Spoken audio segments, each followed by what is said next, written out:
whether you call it genocide or you don't call it genocide, let me speak as a victim. I am not just a student of research, but I'm speaking as a victim of these gruesome circumstances around the Nigerian people, where innocent lives have been taken away by some people who think they have more right than others in this nation. And some people have reduced it to herders and farmers clash. No, sir. This has been ongoing. I grew up in northern Nigeria. My father was a pastor with the Assemblies of God Church. One morning we just woke up in Assemblies of God Church, Samaru Zaria, somewhere adjacent the north gate of Samaru Zaria. My father was a pastor. All of a sudden we woke up in the morning, no provocation, nothing. And the next thing we were hearing was people were just running all over our house and the church with machetes and all of that. The next thing was they started pouring petrol all over the building, both the church and the house, because our house was attached to the church. And the next thing was flames. Everything was burned right down to ashes. We narrowly escaped, found a place where we could shelter ourselves in the military barracks. Eventually, they brought us back to the lecturers' quarters of ABU Zaria, and we had to camp with a family for weeks and months before we could rebuild and start life all over again. That is long.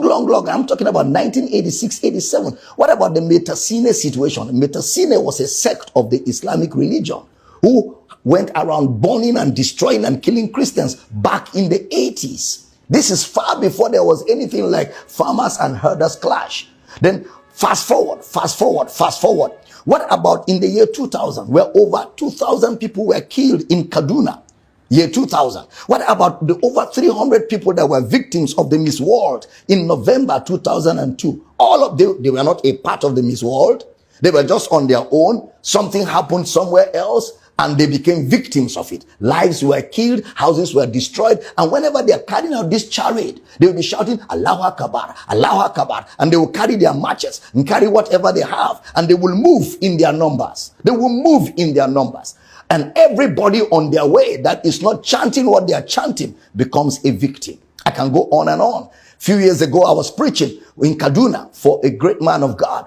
And I only succeeded in preaching Sunday morning service. After the service, the next morning, as we were preparing for the next service on Monday, the next thing I was hearing was, the whole city is on fire. Kaduna is on fire. Please stay in the hotel room. Don't come out. They are burning churches. They are killing everybody. That is how we were stuck in a hotel. Even in the hotel, we were not sure of ourselves, because they were going from hotel to hotel, room to room, killing people that were not chanting Allahu Akbar. And somehow God saved our souls. After about 4 days, we were able to leave Kaduna. But unfortunately, a friend of mine who was a pastor, Reverend Northcote Andrew of blessed memory, was caught in the midst of this as he was escaping for his life. They caught him because he was wearing a collar of a bishop. They hacked him to death, dug the ground, buried him, and put a cross there. It is that little wooden cross that made people know that there was a corpse in that place. And this, my friend, was buried. These are real life situations. So for somebody to just sit down in the comfort of his home, maybe somewhere in the south, and be saying there's no such thing in northern Nigeria, my brother, you've not been a part of it. We've been right in the heart of the fire. I remembered one night, these Muslim boys were all over the place in my school, and they were shouting Allahu Akbar. They were looking for me.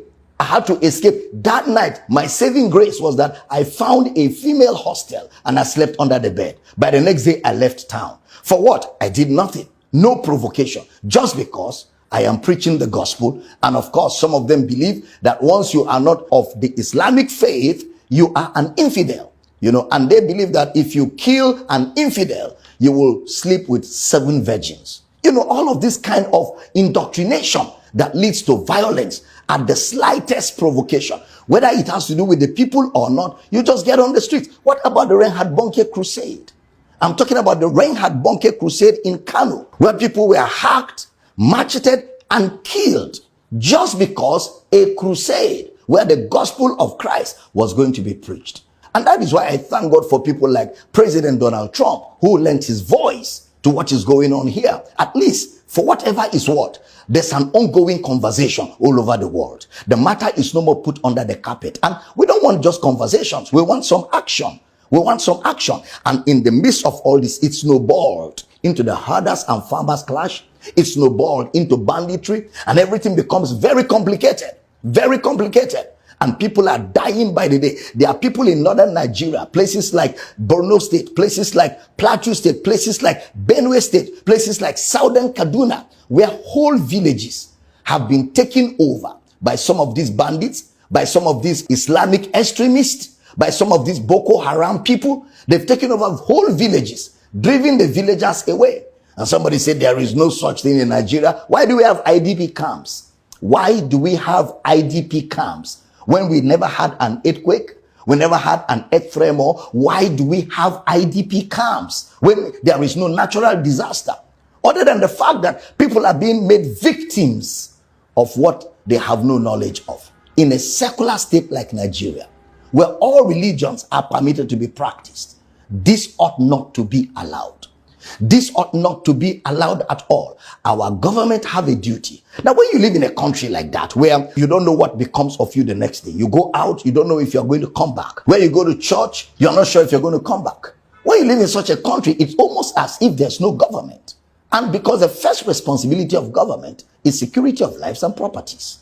That's the first responsibility of government, whether at the federal level, at the state level, or at the local government level. Because the population don't have access to arms. But unfortunately, some of these bandits, some of these terrorists, some of these extremists, they are carrying AK-47s, and you wonder, where did they get them from? In fact, it's unfortunate that at a point in Nigeria, there was even a local government in Borno State where Boko Haram drove all our Nigerian security forces and put their flag there. It's very unfortunate. And the government of Nigeria needs to do something quickly. Otherwise, where this is taking us to, we do not know. This has to come to an end. The ADP camps need to be emptied. Let people go back to their homes. Let people go back to their villages. Let people go back to their farmlands. Let people go back to their habitations, so that they can live normal lives. So they can live the life they are supposed to live on earth. You know, this is very important. And this conversation is so critical at this time. And it's critical that I add my voice to it as a victim of this situation in a country like Nigeria. And I'm believing God that the day has come when this menace will surely come to an end. God bless the Federal Republic of Nigeria. Amen.